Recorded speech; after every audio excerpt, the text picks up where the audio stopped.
Good afternoon. My name is Cole, and I'm from the Kingdom of the Rising Winds and the Grand Duchy of Ebonmarch. And today, I'm here to talk about the Assassin class 101. So, like all 101 classes, I'm not going to go into great detail and every little nuance about the Assassin class today. I'm just going to go over the general idea of it and how a lot of people play the Assassin class. So, first thing first, I believe the Assassin class is a very good class for a lot of new people just getting into Amtgard. You don't have a lot of armor, and you don't have a lot of armor like, say, a warrior does, but you do have a lot of survivability the more you level up into that class. But the class also allows you to play in a lot of different archetypes, you could say. Of course, none of this stuff is set in stone. Everybody plays differently, and everybody may have different ideas, and that's great, discuss in the comments below. So, the Assassin class. Um, the Assassin class, it doesn't necessarily have to look like what you would think Assassin. With all these classes, you can play the Assassin class and persona-wise be any other thing that you like. Yes, there's look the part and everything. As long as you look the part and play that type of class, everything should be good from there. Um, so, Assassin, let me go into the different type of archetypes for that class. A lot of people like to play Assassin wearing 2 points of armor and Florentine. That's great. With that class, because you are not allowed to wear much armor, as say warriors or other more frontline type of classes. Assassin is a little more of a backline class, be it your backline or opponent's backline. Um, so, or also Assassin allows you to play the third line, say replacement for Archer and stuff like that. So, since Assassin is allowed to use pretty much every projectile other than spell balls, it makes for a very good class.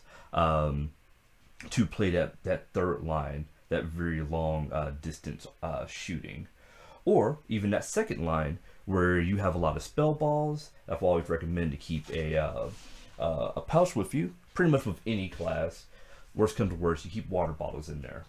Um, but as an assassin, since you can have unlimited amount of small throwies being about the size of a gamma ball. If you want to talk about gamma balls, I had a class earlier about spell balls 101. You can buy a pack of 60 gamma balls for about $60 on Amazon. Um, they're great. They last. For small throwies, you just take that same ball and you wrap it in cloth tape, as long as it doesn't resemble some sort of or already, as long as it doesn't resemble the color of a spell ball that's already out, so it doesn't cause confusion on the field, then you're pretty much good. Normally for small throwies like that, I recommend something brightly colored, um, like a neon type of coloring for it, so you can easily find this out in the field. It's always write your name on the throwy. But either way, I digress. So spell balls, sorry, not spell balls, small throwers, you're allowed to carry as many as you want. So that allows the assassin to be a very good backline um, opponent. So you have your front line with, say, warriors, shields, stuff like that. Your back line, they can lob throwies all day. You can lob heavy throwies, light throwies, or you can be on that third line and still use your bow very effectively. And the great thing about, I always recommend people who are new to Amtgard and are trying out Assassin. Always recommend these people to try out. New to Amtgard and trying to use a bow. Always recommend these people to try out Assassin, because the further you get in Assassin, the more abilities you gain that can get you out of trouble if you're one of the newer type of bowmen in this game. As a archer, which I'm going to go over that in a later video, you can shoot long range spells pretty much, but once people get a little closer to you, it's not as effective. As an assassin, and you're using a bow, you have, you have teleport, blink, hold person. If they're within 20 feet from you. You have a lot of things that can keep a person at bay as an assassin and using a bow. So, like I was saying, different archetypes you normally see on the field. You normally see Florentine with armor type of assassins. You normally see assassins with a bow, projectiles. With all these archetypes, I always recommend at least carry a couple of small throwies, since pretty much you're drawing class that can. And they're great for everything. You know, it's one piece of armor here, a leg here, arm there. Either way, they're always good to have with you. But I digress back to different type of archetypes.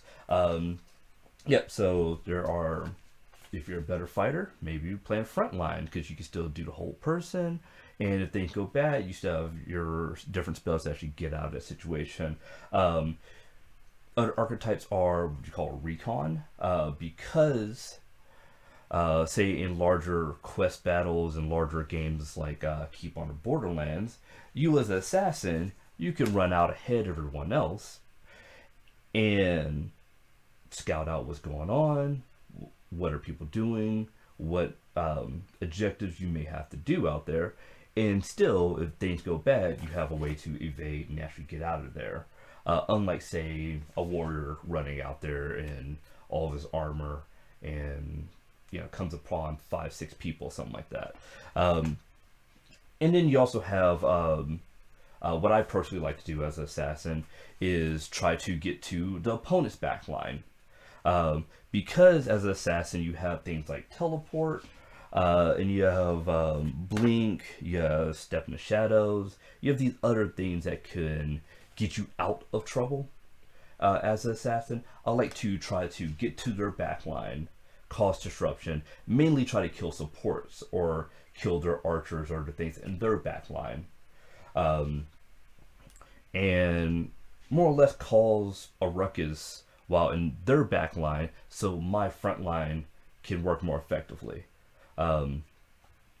So the only downsides I really find to playing assassin are assassins are not allowed to use shields. Me myself, I prefer at least to have some sort of shield, be a small shield, medium shield preferably.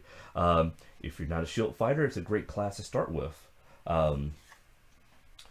The other issue is a lot of stuff that assassins do are insubstantial. So shadow step, blink, teleport, all those, you go insubstantial. The issue with that is a lot of classes, especially lower level, say like healer for example, at level 1, they get abilities that can get rid of people that are insubstantial. Dimensional rift, stuff like that, will really get rid of people who are insubstantial. So it's sort of one trickish. The other spell, the main thing that is great about Assassin, especially me as a person who plays healer a lot, I don't necessarily bring out a greater release and other things that can stop Assassinate. So the great thing about Assassin is that you have Assassinate. Assassinate can turn the tide of a game if used correctly. What I mean by that is, as an assassin, any kill you get, as long as you say assassinate, that person is cursed. It is a easy is an easy thing to do as long as you can get the kill.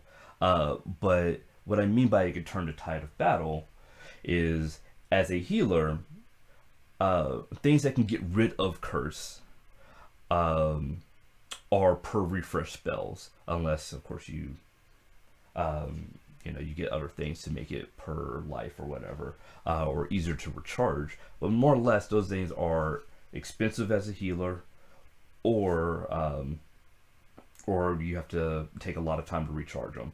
As an assassin, as long as you get that kill, that person is cursed. I can't just do my usual res on them. So on larger battles like quests and stuff like that, it is a great ability. And that's mainly where It's mainly where the assassin really shines, in my opinion. So that's pretty much everything I want to go over as an assassin. Like I said, it's just a 101 class. We're going to go into greater detail with this in another set of videos later. But like I said, I've been Cole with the Kingdom of the Rising Winds, Grand Duchy of Ebonmarch, and keep learning.